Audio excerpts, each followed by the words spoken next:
इसी दौरान बात शुभेंदु अधिकारी की कर रहे हैं, तो उन्होंने क्या कुछ कहा एक बार वो भी सुन लीजिए। ये बहुत जरूरी था, ममता बनर्जी का हराना बहुत जरूरी था। ममता बनर्जी का राजनीतिक संन्यास अभी हो गया है। 21 में नंदीग्राम में हारी, इस बार हार गया। इस बार भी हारा 15,000 से ज्यादा वोट से। उनको खुल के मुसलमान वोट दिया। वार्ड नंबर 77 में जितना मुसलमान वोट देने के लिए निकला, सब ममता को वोट दिया। और मुझे हिंदू, सिख, जैन, बुद्धिस्ट लोग ने आशीर्वाद देकर जिताया। ये जीत हिंदुत्व का जीत है, ये जीत बंगाल का जीत है, ये जीत नरेंद्र मोदी जी का जीत है। और इस वक्त मेरे सहयोगी अक्षय राय भी मेरे साथ जुड़ चुके हैं। अक्षय, 3 राज्यों में बीजेपी एक बार किस तरीके से 2 राज्य जहां पर फिर से सरकार बनाएगी, और पश्चिम बंगाल में तो ऐतिहासिक जीत है। जिस तरीके से बीजेपी का मार्जिन है जीत का, वो गजब का है। अब ऐसे में अक्षय, ये जो जीत है, क्योंकि यहां पर तो जो होना था हो गया। ममता बनर्जी की मैं स्पेशली बात करूं तो वो भवानीपुर से हार गई हैं, लेकिन आने वाले समय में जिन राज्यों में विधानसभा चुनाव होंगे, वहां के लिए क्या मैसेज ये जीत देती है? और देखिए, बड़ा मैसेज है, लेकिन विपक्ष को एकजुट करने का मौका भी प्रदान करती है।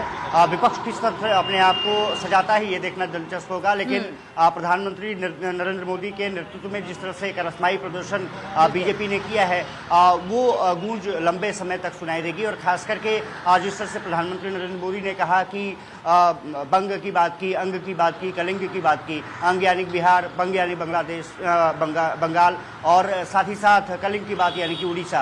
अब तीनों पूर्वोत्तर के राज्यों में बीजेपी की सरकार है। और खास बात ये रही है कि बंगाल में पहली बार चुनावी जीत हासिल करना है। इतनी लैंडस्लाइड विक्ट्री ये बताती है कि किस तरह से प्रधानमंत्री नरेंद्र मोदी का नेतृत्व रहा है, किस तरह से वहां पर उन्होंने अपनी बात रखी है। अमित शाह की किस तरह से चुनावी गणित रही है, बूथ बूथ तक वर्कर्स को किस तरह से पहुंचाया गया है। कहा जा सकता है कि एक बड़ी जीत आने वाले समय में बीजेपी को एक और विस्तार देती हुई नजर आएगी, जबकि विपक्ष को सोचने समझने का भी मौका होगा कि वो गलतियां कहां कर रहे हैं।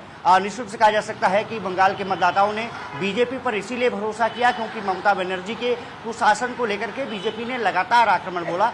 साथ ही साथ जिस तरह से घुसपैठ का मुद्दा उठाया, जिस तरह से महिलाओं के मुद्दे उठाए गए, चुनाव के बीच में जिस तरह से सरकार ने अपनी महिला जो वंदन अधिनियम को लाया, उसमें संशोधन करने की कोशिश की गई। ये बताया गया कि विपक्ष ने सहयोग नहीं किया, महिलाओं के साथ विश्वासघात किया गया। ये एक बड़ा मुद्दा था। साथ ही साथ मतुआ समुदाय और अन्य समुदायों को इकट्ठा करके बीजेपी ने एक ऐसा वोट बैंक तैयार किया जो कि ममता बनर्जी पर भारी पड़ा।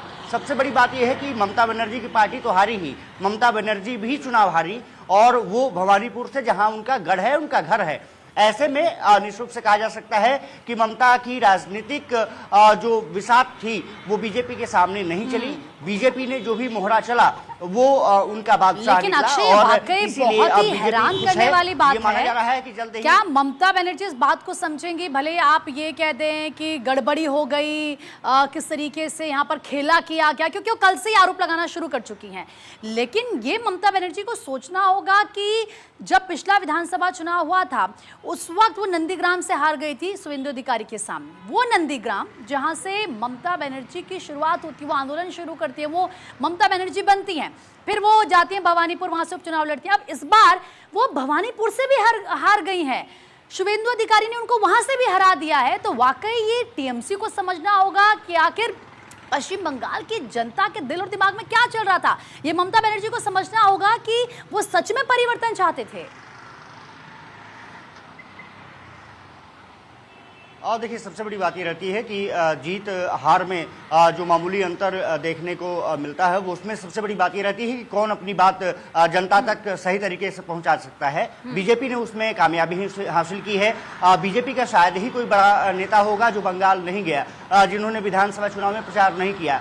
एक एक नेताओं ने वहां पर डेरा डाला, 35-36 विधानसभा को कवर किया और एक एक विधानसभा में 10-20 जो बड़े नेता, चाहे वो विधायक हो, सांसद हो, वो लगातार लोगों से संपर्क करते रहे।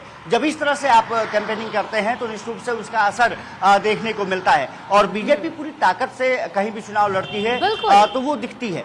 और आपको यहाँ भी देखा कि प्रधानमंत्री नरेंद्र मोदी लगातार वहां पर कैंपेन करते रहे। उत्तर प्रदेश, बिहार, असम से लेकर के हर इलाके से कार्यकर्ता और साथ ही साथ विधायक, सांसद पश्चिम बंगाल में डेरा डाले रहे 2 महीने से और उसका असर देखने को मिला कि बीजेपी है जो बूथ लेवल पर अपनी तैयारी करती है। भारतीय जनता पार्टी के लिए कहा जाता है कि वो पार्टी है जो कार्यकर्ताओं के बीच जाती है, जमीनी हकीकत क्या है उसको समझती है और उसी का नतीजा हमने देखा है इन चुनाव में।